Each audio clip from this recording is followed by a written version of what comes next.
Suddenly, a windstorm struck the lake. Storm in the lake, of course, naturally. Lalo sa Sea of Galilee, yung mga bundok sa paligid nito na binubunggo ng mga hangin galing sa Mediterranean, tapos tumataas yung hangin pagkabunggo sa mga bundok, will meet with cold air, bagyo talaga. Agad, instantly, ang magiging resulta. And as fishermen, the disciples of Jesus knew that this could happen, and this always happened. Waves started splashing into the boat, and it was about to sink. It was about to sink, hindi started to sink.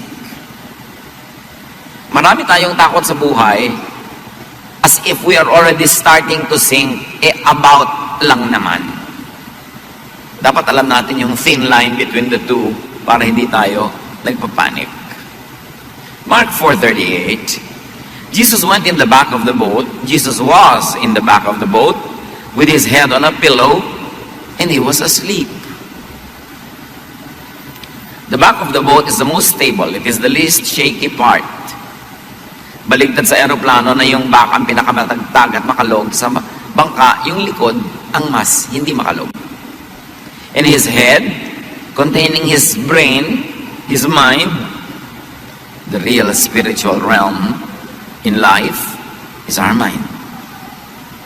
His head was on a pillow, on a cushion, a protector from bumps and noise.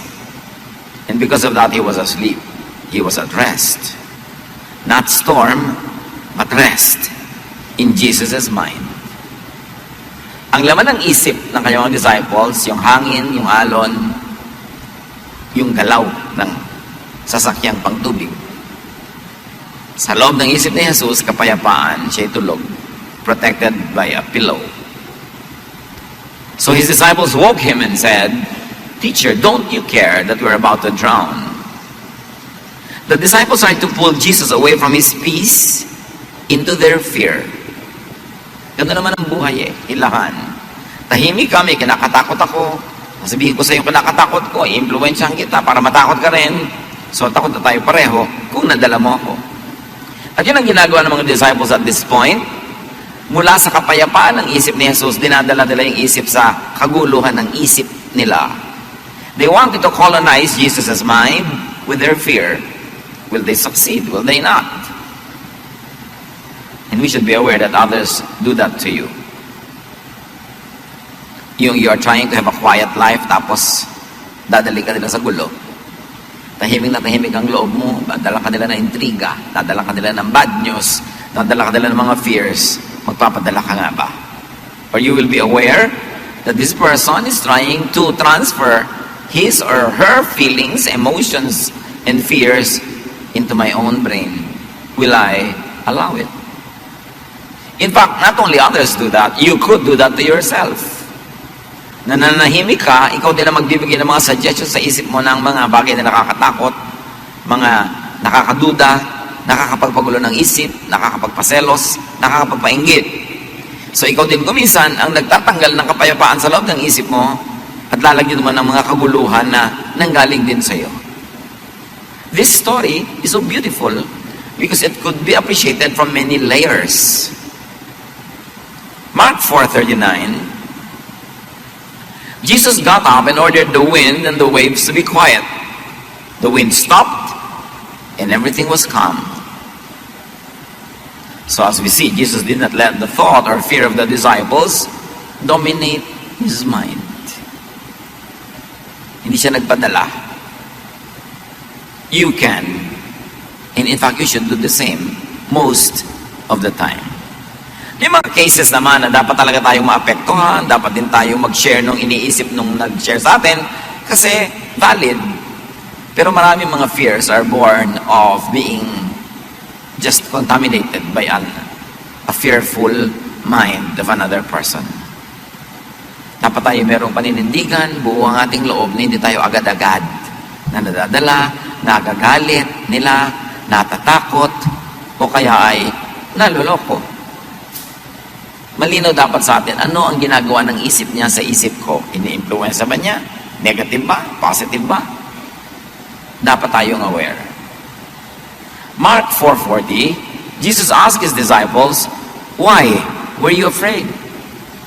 Don't you have any faith?" Faith is thought. So Jesus is saying fear is lack or absence of faith. Or fear is absence of faithful thought. Fear is really thought. At yung thought na itatanim, na bubunot sa ating isip, napapapasok, napapalabas, naiimbita, napapalayas, kung iisipin natin. You fear because you let fearful thought colonize your mind. Ang antidote ni Jesus, faith. You fear because you lack faith. So kung ano man ang ating mga kinakatakutan, isipin natin yon, dapat natin yon paalisin sa ating isip at palitan natin ang pananalig. Or palitan natin ang pananalig that leads to action. Natatakot ka magutom, edi palitan mo yung takot mo ng magtanim ka, magtrabaho ka para hindi ka magutom. Still, battle of thoughts. Because our mind is the real battleground. Pag kung nag-iisip ka as talunan, matatalo na rin yung buong buhay mo. Susunod ang katawan mo sa iniisip mo. If you have the mentality of a winner, you will win. If you have the mentality of a loser, you will lose. Because the battle happens in the mind. It is the real spiritual realm, where spiritual battle between good and bad, between all contrasting ideas, happen. Kaya pinakamahalaga, binabantayan ng isip, binabantayan ng iniisip, binabantayan natin yung nagbibigay ng mga bulong-bulong sa tenga natin, ng mga nakikita ng ating mata, nararamdaman ng ating balat, ng ating katawan, kasi pwede niyang ma-influence ang ating isip.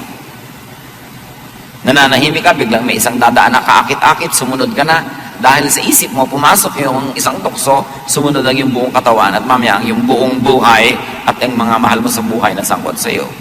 It all begins with a thought. Mark 4:41. Now they were more afraid than ever and said to each other, "Who is this? Even the wind and the waves obey him." Dapat sana natahimik na sila nung napatahimik yung bagyo. Pero lalo pa rin silang natakot. These men choose to be always afraid. The same heat that melts the wax hardens the clay. So the same event that could have given them peace now gave them more worry and more fear. So it's really a choice. You can choose to be a warrior. You can choose to be always afraid. Or you can make the other choice, the other extreme. So the disciples let and made more fear, not peace, park in their minds. What do you allow to park in your mind? Peace or fear? Trust or distrust in God? Worry, anxiety, jealousy, anger, lahat yan ay thoughts. Pero yung thought na yon, pag nasa brain na natin, mapapakilos ang ating kamay, ang ating paa, ang ating bibig, ang buong buhay natin, pwedeng paandarin ang thought. In fact, lahat thought. Bakit ba yung aeroplano nakakalipad? Somebody thought of doing it. Nagkaroon ng mga unang experiment, in-improve, ngayon nakakalipad na. Hindi nag-isip eh. Bakit ang isang karayo, may hulog mo sa tubig, lulubog, yung barko lumulutang, mas mabigat. May nag-isip kung paano gagawin yon. Ang kahangahangan na naisip ng mga tao, facts. Bakit nandito pa yung papel ko pero nakarating sa kanya? May nag-isip. Pag naiisip ng tao, pwede mangyari. At ang faith ay isang uri ng pag-iisip.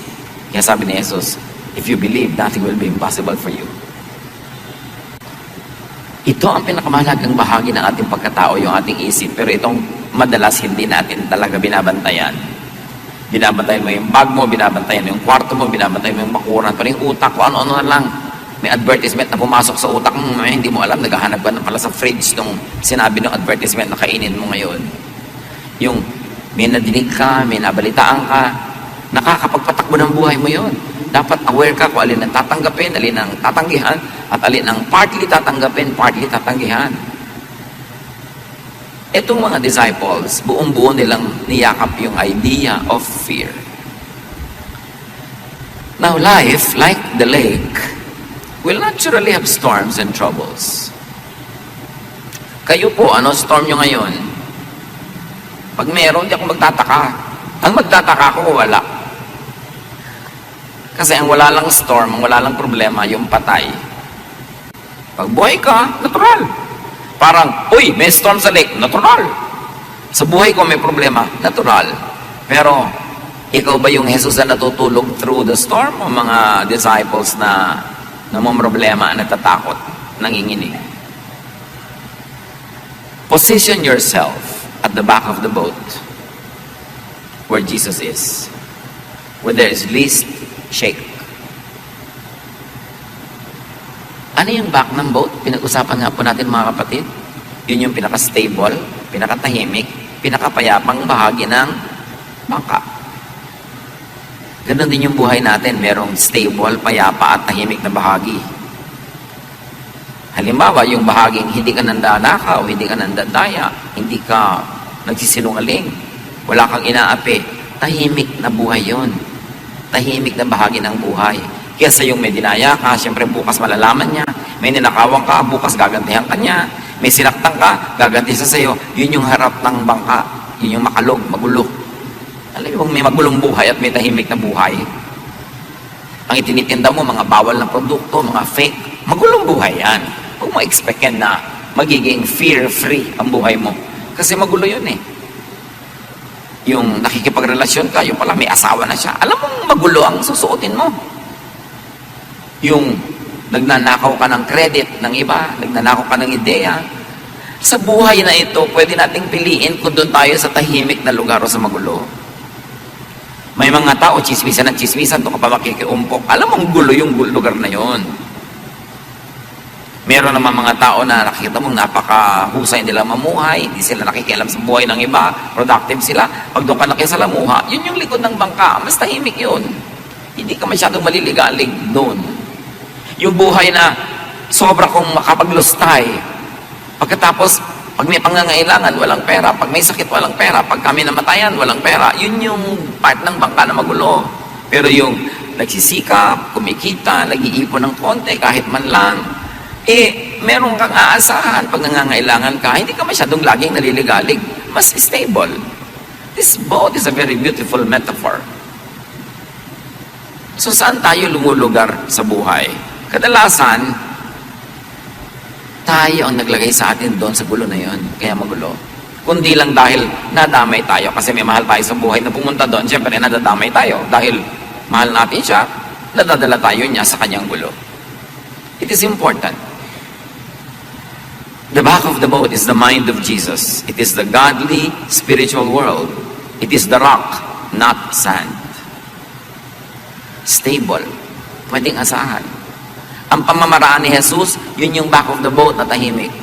Yung pamamaraan niya na sinabi niya, forgive. Yun ang tahimik eh. Yung naghihiganti, magulo yun.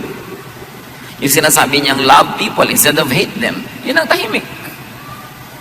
Yung sinasabi niya, hinihingi niya yung dala mo, bigyan mo pa, dagdagan mo pa, para matahimik siya, titigilan ka niya. Yun ang tahimik na pamamaraan. Hindi nag-aagawang kayo at nakikipag-agawang ka lagi. Yung sinasabi ni Jesus na, tumulong ka sa kapwa, kesa sa nanglalamang ka sa kapwa. Yun ang tahimik na paraan. That is the back of the boat.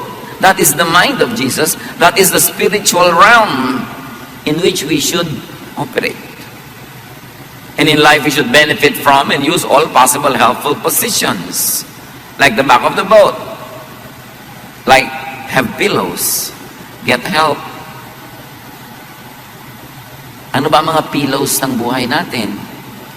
Mga kaibigan, mga kasama natin na sinishield tayo from too much shake, from too much collision with other hard objects. Yung mga kaibigan mo na inilalayo ka sa gulo, pinapayuhan ka ng maganda, tinuturuan ka, kesa mga taong lagi ka nilang isinusuong sa gulo, pinapasok sa away, pinapahamak, hindi pilo yun, bato. Kaya pag nakapatong ang ulo mo sa bato, konting uga, nakakabukol ka na agad. At may mga tao sa paligid natin na pillows, may mga tao na bato, malalaking bato, na nakakabiyak ng ating mga bungo. So again, pipili ka, saan ka sa sandal, kanino ka sasama. It's a choice. Help and get helped. And then prepare for times of need. Yun yung back of the boat. A more secure portion and part of life is to be prepared for times of needs.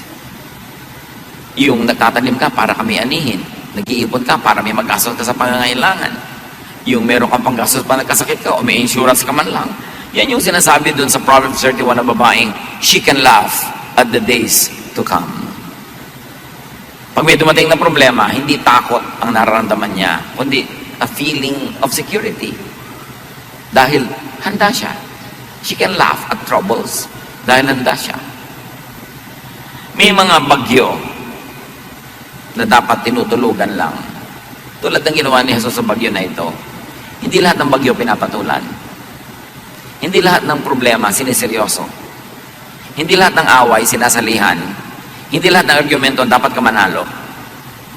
Para kang malaking eroplano, hindi ka humihinto at bumababa sa bawat maliit na airport. And if you are transcontinental train, you don't stop at every station. Para sa buhay na ito, ma-maximize mga kapatid ang kapayapaan sa buhay, huwag niyong patulan ng lahat ng bagyo. May mga bagyo na, ano lang naman yung para kang lulubog pero hindi naman, so huwag kang magpanik.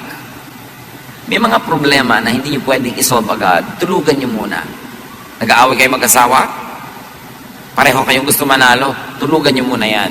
Kasi pag napahinga na kayo, nakakain, lumamig ang ulo, hindi na si Mr. o si Mrs. ang mananalo, kundi yung katwiran. Sino man ang may hawak ng katwiran na yon. Meron kayong problema, hindi nyo alam ang gagawin nyo, walang solusyon, tulugan nyo. Huwag niyong piliting hanapan ng solusyon, tapos gagawa kayo ng hakbang, na mamaya pagsisisihan nyo kasi mali pala. Pag wala kayong alam na dapat gawin, edi wala kayo dapat gawin, kasi wala pala kayong alam Pastor, ano pong gagawin ko sa problema ko? Ano nga ba iniisip mong gagawin? Wala po akong maisip. Matulog ka muna. Nakakamatay ba yung problema mo ngayon mismo? Hindi po naman po. Hindi naman pala Matulog ka na muna. Magpahinga ka. Parang nung araw na nagka-counsel pa ako sa telepono, sa landline, na itinigil ko, salamat na lang. Magre-ring ang telepono, alam niya naman ako, nung bagong pastor ko, talagang all mind to give. Naisip ko, 2 taon lang mauubusan ako, dapat pala hindi. I should keep something. 2:00 ng umaga, may tatawag, Pastor, napakalaki po na problema ko. Ano yun? Ang asawa ko po, 7 taon nang nagtataksil. Sister, 7 taon na pala, bakit di natin bukas na pag-usapan? Hindi naman makakahintay ito ng bukas, nakaka-7 taon na pala, bakit mo ako ginigising? Ganun po ba? Oo, ganun nga. Tumawag ka bukas. Hindi ka naman mamamatay ngayong gabi, di ba? Hindi naman po. Ayun naman pala, patulugin mo ako. Pangit ako magpayo pag puyat. So, ganun. Mga kapatid, may mga problemang itulog nyo. Galit na galit ka sa asawa mo, sa anak mo, pero it's not the time to talk. Bukas na. Pwede next week na. Itulog nyo yan. Tulad ng ginawa ni Jesus. Huwag nyo siyadong seryosin. You will survive. At kung namatay tayo, di namatay ka. It happens only once. Hindi naman nagpapaulit-ulit mamatay ang tao, once lang. So, pero pag lagi mong ini-imagine, lagi mong kinakatakutan, parang maraming beses tuloy nangyayari. Pero minsan lang yun. Saglit lang malagutan ng hininga ang tao. And that is the ultimate thing that could happen to anybody. And yet even that could happen so quickly. So, dapat hindi fear. Lalo kung walang solusyon, hindi problema. Napakalaki po ng problema ko. Kung naisip mo na ba lahat ang pwede na solusyon? Wala pong solusyon. Naisip ko na lahat. Hindi mong problemahin. Pag walang solusyon, hindi problema. Huwag mong problemahin. Ano pang tawag doon? Yan ang buhay. Tanggapin mo. Manahimik ka and enjoy other things in life. There are things you just have to embrace because you cannot get rid of them. Kasi ang definition ng problema, may solusyon na katapat. Parang anumang imbornal, may langit pa rin katapat yan. Ngayon, kung wala siyang katapat, wala siya. Huwag niyong problemahin ang walang solusyon. Tanggapin niyo na lang, luluwag ba inyong buhay, and make the most out of it. Stop complaining and stop being afraid. This story tells us that there will be moments when the boat seems to be about to sink. observe if it is really sinking. If it has begun to sink. If not, do not overreact. Do not be overcome by fear. Sabi nga ng Desiderata, most fears are born of imaginings. At maraming guni-guni na nalilikha ang puyat, pagod at gutom. Kaya dapat nga itulog ipahinga. Huwag magpapasya pag takot na takot, galit na galit, o very, very emotional. Kasi pag naiba yung emotion, maaaring pagsisihan nyo ang inyong pasya. Iba ang lungkot pag nagising ka ng alas 2 ng umaga. Lalo't ikaw lang ang gising. Pero iba naman yun kung nagising ka ng 6, 7, iba na uli yun. Panapanahon lang yan. You know what is important? Is to survive the moment. Merong kakabreak lang, iniwan ng papa. Parang mamamatay na. Ako, iha, mag-survive ka lang ng 1 day. Maiiba na yan. 2 days, 3 weeks, at most 5 years. Gagraduate ka rin dyan. Sa pait na yan. Walang sakit na hindi nagagraduatean. Just survive. Huwag ka lang mamatay. At huwag ka magpakamatay. Gusto ko na pong mamatay. Akala mo lang yan. Pero 3 years from now, sabi mo, ay, buti na lang, hindi ako namatay. You know, like yung pag-ibig na pag nawala, akala mo nawala na ang buong buhay. Love, romantic love is just a habit. It is a learned behavior. And whatever is learned can be unlearned. Natutunan mong mahalin, matututunan mo ring limutin. Hindi na po ako mabubuhay talaga nang wala siya. Ilang taon ka naman nung na-meet mo? 21 po. Ba't nabuhay ka na 21 bago mo siya na-meet? Ibig sabihin, mabubuhay ka rin pagkatapos mawala siya sa buhay mo. Akala mo lang yun, guni-guni mo lang yan. Bakit? Because you think that you're about to sink. You think that you are sinking. No, the boat where Peter and everyone else was not sinking. It just seemed that it would sink. Kayo parang wala ka ng pag-asa. Para lang yun. Basta buhay may pag-asa. Akala mo lang yun. Nalulunod ng luha ang mata. Nahihilam, nabubulag ng luha ang mata. Kaya huwag masyadong magdrama. Tibayan ng loob. Lalampas din yan. Pag sobrang hirap, sabihin mo, this too will pass with the help of God. Lahat halos ng nakikita mo, naglalakad, nakaupo, kasalumuha mo, dumaan na yan sa isang mabigat o marami mabigat ang problema. Survivors din yan. Para ka mabuhay ng 20 years, marami ka nang na-survive. 30, lalo na 40, 50, ang dami-dami nun. And yet, people are still alive. There's no reason why you should give up. At yun na nga lang kung talagang sobrang hirap, hindi mo masolve, tanggapin mo na lang. Kaya mo pa rin naman. Kahit pasan mo daigdig, nakakalakad ka pa rin, di pasanin mo. Ang lungkot-lungkot ko po, di malungkot ka.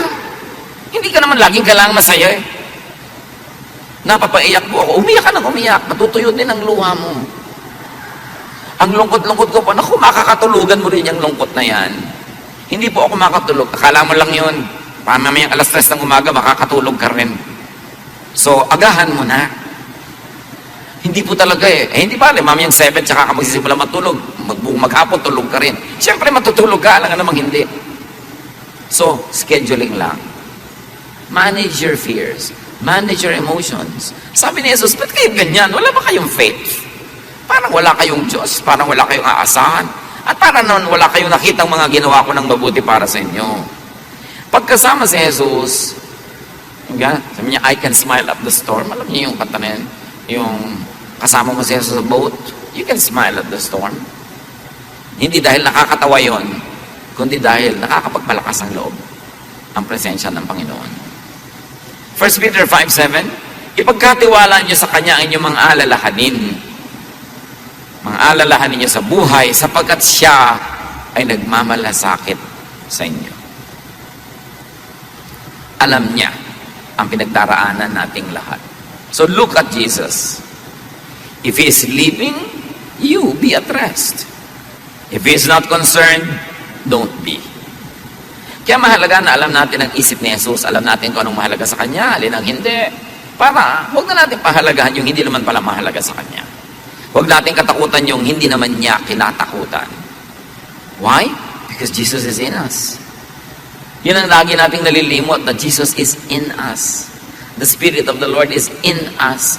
So meron tayong kasama, hindi tayo kahit kailan nag-iisa, at hindi tayo mahina because the Spirit is in us. Pag tinignan nyo si Jesus, hindi siya natatakot, huwag kayong matakot. Parang sa aeroplano, yumayagyag yung aeroplano, kumakalog-kalog, pero nakita nyo yung stewardess, patuloy pa yung nag-aayos sa mga plato-plato, hindi siya natatakot. O tingnan nyo siya. Sabi nyo, kung nakakatakot nito, uupo na yan, magsi-seatbelt na. So, I should not be concerned. Ikaw takot na takot, siya hindi. Magkaiba lang yung isip nyo, pero magkaiba yung blood pressure, magkaiba ang sitwasyon ng katawan nyo, kasi magkaiba ang iniisip nyo. Don't be too concerned about many things. Know what the basics are, and if the basics are there, be happy with all the other things, whether they are there or not. Sabi ng Panginoon kay Martha sa Luke 10:41, Martha, you are worried and upset about many things, but few things are needed. Or, indeed, only one is needed. The storm outside cannot enter if the mind is filled with faith. Nakakapasok ang takot kasi may space na dapat sana ang laman nun, faith. The law of impenetrability says only one thing occupies one place at one time. So kung puno ka ng faith, walang space yung fear. Inversely proportionate yan. The more faith, the less fear. The more fear means less faith. So fill your mind with Jesusness, with the thoughts, teachings, assurances of Jesus. And do not leave room for the devil, which in this case means negative thought or fear. Hindi laging may dalang malaking timidor yung devil at hindi laging siyang mayroong buntot at mga sungay. Negative thought could be the devil.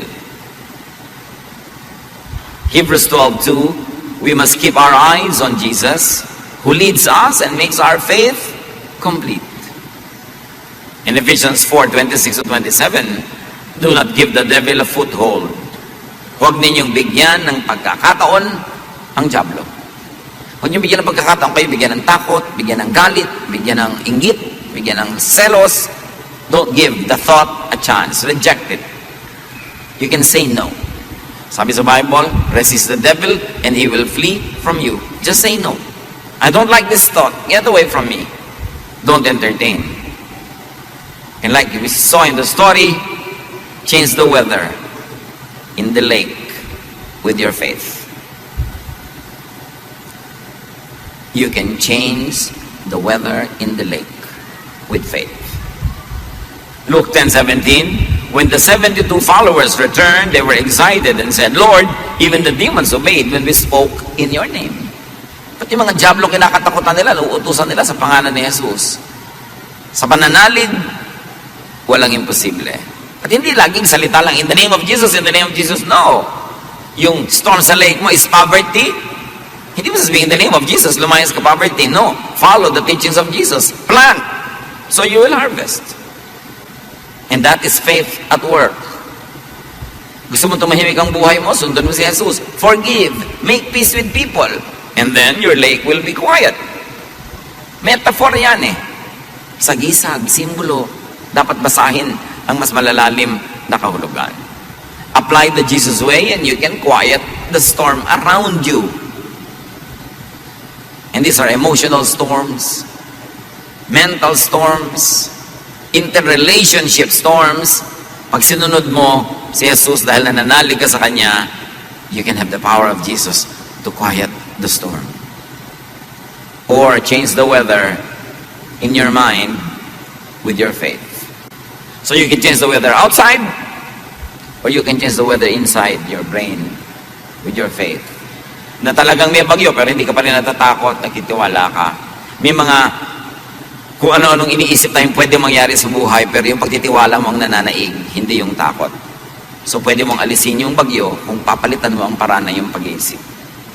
May bagyo sa labas ng isip, physical, at may bagyong nasa isip. Mas madaling mo control, basta alam mo magdisiplina ng iyong isip. Romans 12:2, be changed by the renewing of your mind. Ang pagbabago is sa pagbabago ng isip. So kayo ba matatakotin? Ano sa mga thought habits nyo ang nagbibigay ng ganyan? Tayo ba ay nervyoso? Tayo ba ay inggitero? Puro pag-iisip yan. Kailangan makontrol nyo ang inyong isip para hindi kayo dalhin sa bagyo. Observe from Jesus and the disciples that peace and trouble are both in the mind. Romans 8:6, the mind governed by the flesh is death, but the mind governed by the Spirit is life and peace. So let the Spirit govern your mind. Watch your mind, watch your thoughts. Binabantayan yan kasi dadalhin yan tayo kung saan. Dadalhin niya tayo sa harap ng bangka o sa likod. Dadalhin niya tayo sa bagyo o sa tahimik at payapang panahon. Teach, train, and discipline your mind to have faith in God and not fear. 2 Timothy 1:7, sapagkat ang Espiritong ibinibigay sa atin ng Diyos ay hindi Espiritu ng kahinaan ng loob, kundi Espiritu ng kapangyarihan. Nasa Panginoon ka, you must have the spirit of a victor, a winner, a champion. Hindi yung para kang lagi na lang kailangan iligtas, kailangan tulungan, kailangan kaawaan, kahabagan. That's the spirit of a loser. At hindi yan bagay sa mga anak ng Diyos. Teach, train, and discipline your mind to think like the mind of Jesus. Pag ginawa ng masama, nagpapatawad. Pagka tinatakot, hindi natatakot. Laging nagbibigay ng kabutihan. Kasi kung anong itinatanim mo, yun ang aanihin mo. Colossians 3:15, let the peace of Christ rule in your hearts. So ang sinasabi ng panalangin, thy kingdom come. Pagharian niyo po ako sa aking puso, which technically is really sa aking brain. That you are the temple of the Holy Spirit. So ano ba yung ibig sabihin na temple ka ng Holy Spirit? Ang nakatira, Holy Spirit, hindi Diablo. So dapat payapa ka. At sinasabi pa, Christ lives in me. And if it is Christ who lives in you, you are the temple of the Holy Spirit, the kingdom comes into you, it could lead to nothing but peace. In spite of the storm. Hindi because there's no storm. Laging may storm. But peace in spite of. Kahit na sa kabila ng katotohanan may bagyo, payapa ka. Kabila ng katotohanan na pinagtaksilan ka ng isang taong pinagtitiwalaan mo, nasasaktan ka sa pangibabaw, pero sa kaloob-looban, may kapayapaan ka nagmumula sa Diyos. Namatayan ka ng mahal sa buhay, masakit, mahapdi, namimiss mo, pero meron ka pa rin kaloob-looban mo na matibay na Diyos ang nagpapatibay. Nalugi ka sa negosyo, nasaktan ka siyempre, pero hindi ka nawawala ng pag-asang babangon ka muli. Nabigo ka sa mga gusto mong gawin, pero hindi ka bumibigay dahil alam mong meron pa na pagkakataon. It is important for you to command, control, and change the weather inside your mind. Because the real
umalis ka nga sa harapan ko. Nakakawala ka ng inspirasyon kausap, lagi mahirap po yan. Mahirap talaga buhay. At kung hindi ka willing mahirapan, wala ka ma-achieve. Ano gusto mo lang? Lagi madali. Naku, mahirap pong gawin niya. Pag gano'n lagi ang kausap mo, yun yung mga bato na unan. Lagi ka na uumpog. Rice terraces lang Barawe, ng buong Ifugao. Mga bundok-bundok na yun, pagtataniman mo ng palay. Paano mo yan didiligan? Ginawa nila, inisip nila, Naniwala sila magagawa. Yung mga hindi natin nagagawa, malamang hindi lang tayo naniwalang magagawa. At pag hindi ka na naniwala, therefore hindi mo nagagawin. O ginagawa mo man, hindi ka ma-inspirado. So baliwala yung input na ginagawa mo, hindi rin talaga mag-a-achieve. You've got to believe. Lahat ng babasahin yung mga kwento ng mga taong may mga dakilang nagawa, naniwala silang pwedeng gawin. At ginawa nila. Teach your mind not to be a victim of the weather. Na lagi na lang para kang talo ng weather. Hindi po ako nakapunta kasi po umuulan. Last week yun. Ba't kahapon? Kasi po ang init. Kahit man umulan daw minute, di ka pupunta kasi ang utak mo ayaw pumunta. Every willing heart will find a reason to do it, and every unwilling heart will find an excuse not to do it. It's in the mind. So make Jesus through your faith Lord over your weather. Walang imposible. Bihirang-bihira, konting-konti lang yun. Baka hindi mo nga ma-encounter sa short lifetime yung tunay na imposible. Lahat posible. Jesus transferred the thought of peace on his mind to the outside world, to the lake, to the wind, to the storm. Such is the peace inside the heart of Jesus that when he commanded it over the weather obeyed. Greater is he that is in you than he that is in the world. At hindi lang spiritual ang ibig sabihin nun, marami pa. Yung talent na binigay sa'yo, greater than the exams that you will encounter. Yung lakas ng katawan na binigay sa'yo, greater than all the feats and all the challenges that you are facing. Greater is he that is in you. Dapat mong huwag kakalimutan. Para hindi ka nagpapatalo agad, nagsisimula pa lang, nagpapatalo ka na. Hindi ko naman kasi kakayanin, so binigay ko na sa simula pa lang. That is the spirit of a loser. Jesus did so many things. You can and should do the same. Why? Because you were made in God's image. Jesus is the firstborn of the family of God. Ibig sabihin panganay, may mga kasunod at tayo yon, mga anak ng Diyos. Ang ibinigay kay Jesus ay ibinibigay din sa atin. Hindi lahat, pero marami. John 14:12, I tell you for certain that if you have faith in me, sabi ni Jesus, you will do the same things that I am doing. You will do even greater things. Gano'n na natin na-realize sa buhay natin yon, na nahigitan mo pa yung ginagawa ni Jesus. Sabi niya, you can do greater things. Yun na lang pumantay tayo, ang laking achievement na, o sumunod man lang ng malapit-lapit, hindi sobrang layo. We have barely scratched the surface of our potential as children of God. We have barely understood the power of the Spirit that is in us. That same power that raised Jesus from the dead. That same power that made Jesus walk on water. The same power that made Jesus call the dead to rise. Nakadinig ang mga bingi, nakakita ang mga bulag, nakabangon ang mga lumpo. Sabi ni Jesus, you can do these things if you have faith. Kaya nga sabi na, wow, Lord, yung mga demonyo kinakatakutan namin noon, iniiwasan namin yung mga poses. Pagbanggit namin ang pangalan nyo, naglalayasan, sabi gano'n, yun lang, natuwa na kayo, marami pang iba.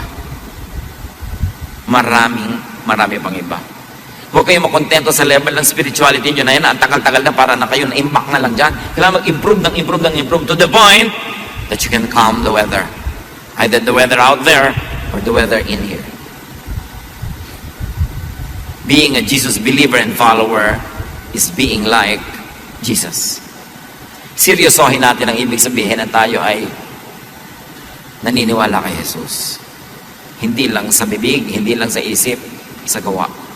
Do what Jesus did, would do, and could do. In other words, sa mga anak ng Diyos, ang mga tunay na tumanggap kay Jesus, hindi laging nakaasa or dependent. Hindi laging feeling powerless. You have a can-do attitude. You have a winner's attitude because greater is He that is in you than he that is in the world. Iniwan ka lang ng nobyo mo, papakamatay ka na. Nalugi ka lang sa negosyo, magbabaril ka na. Tagal-tagal mo rin namang walang pera nung araw bago kayo maman. Sanay ka na rin naman. Reviewin mo na lang muna. Tapos, magpayaman ka ulit. The end of a dream is not the end of the world. The end of a relationship is not the end of the world. There's no end. Because the beginning and the end is in us. The Alpha and the Omega. Eternity and eternal life is in us. Don't be limited by tiny dots in a line, because a line is infinite. Huwag tayo nagpapakulong sa mga momentary failures, emotions, sicknesses, pain. Lahat yan, lilipas din. Just survive it. Hold on to God. Do what you can do, and when you don't know what to do, don't do anything. Be still and know that I am God. Sabi ng Panginoon. And as we already know, it is mind over matter. So spirit over the body.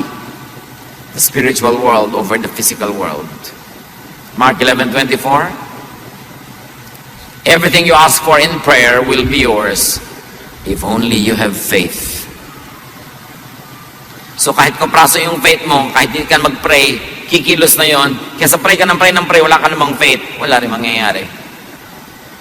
Have the mind and thought of Jesus through mental focus, practice, and discipline. That's why meditation is important. It is the most underdeveloped aspect of our spirituality. Meditation changes the mind. Meditation drives the mind and the thought that is produced in the mind. Meditation is our way to connecting to the power of God. Pero gano'ng karami sa atin nag-meditate, nag-iisip, nananahimik before the Lord. No wonder, sobrang konti yung power. Laging dinidescribe ang Panginoon and wake up in the morning, so early in the morning, He would go to a quiet place and be alone with God. He would go up a mountain and pray by Himself into the night and be alone with God. Our aloneness with God could be the greatest secret to spiritual power.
Then you will win. I will survive this. Then you will survive. Pero pag nagpatalo ka, nagpahina ka ng loob, the devil will take the opportunity and drag you down. That's why don't give the devil a space in your mind. Fill it with Jesus. Fill it with faith and hope and love. Dear Lord, teach us. Teach us to discipline our minds and thoughts so that in our minds, your will be realized. Pagbulay-bulayan natin makahulugan ito.